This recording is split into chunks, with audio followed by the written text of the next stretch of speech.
It's always good to do our bit to help the environment, but for the students of Damascus College, that's just not enough.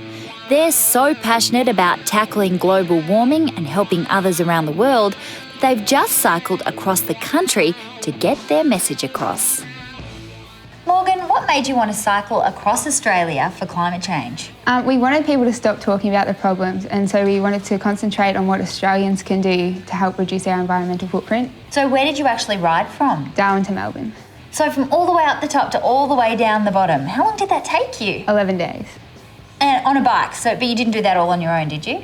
We had 7 riders and 12 support crew, and we all rotated as we needed. Lucky for you. Morgan is part of the college's energy breakthrough team that helped design and build this very special human-powered vehicle that took them on their epic journey. Mark, you're the chief engineer on this project. Talk me through the design.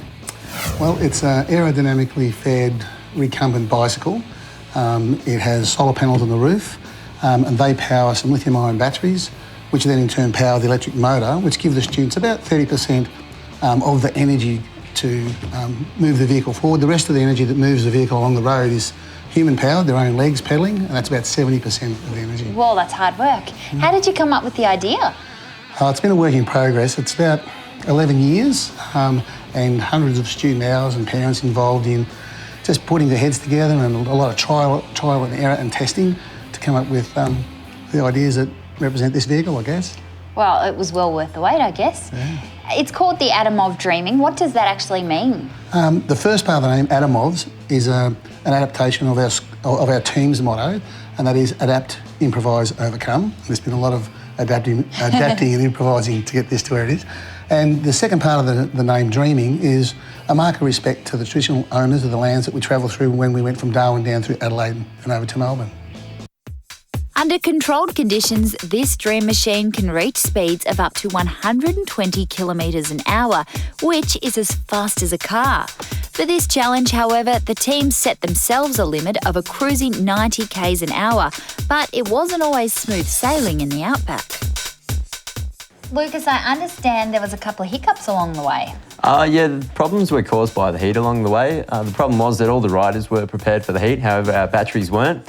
They were shutting down because of the heat, so we had to replace the circuit breakers. Wow, so how hot was it? The highest recorded temperature inside the bike was 48 degrees. Whoa, that's unbelievable. How much training did you do before you went? We've been in full training for 8 months, which has involved a lot of time on ergos, out on the road, and also in the heat and humidity chamber at the university. And the biggest problem was through all of our training that we all wanted to ride some more. Really? You love the riding part? Yeah, everyone has a fantastic time in the bike. It's really fun. Okay, because it's solar powered, does that mean that you have to get up with the sun? Yeah, on the first morning we're up at 3 a.m. to make it out on the road by dawn so we can make the most of the solar energy during the day. Whoa, that's unbelievable. And how far did you end up travelling? The total distance of the ride was 3,775 kilometres, which is further than Tour de France in half the time.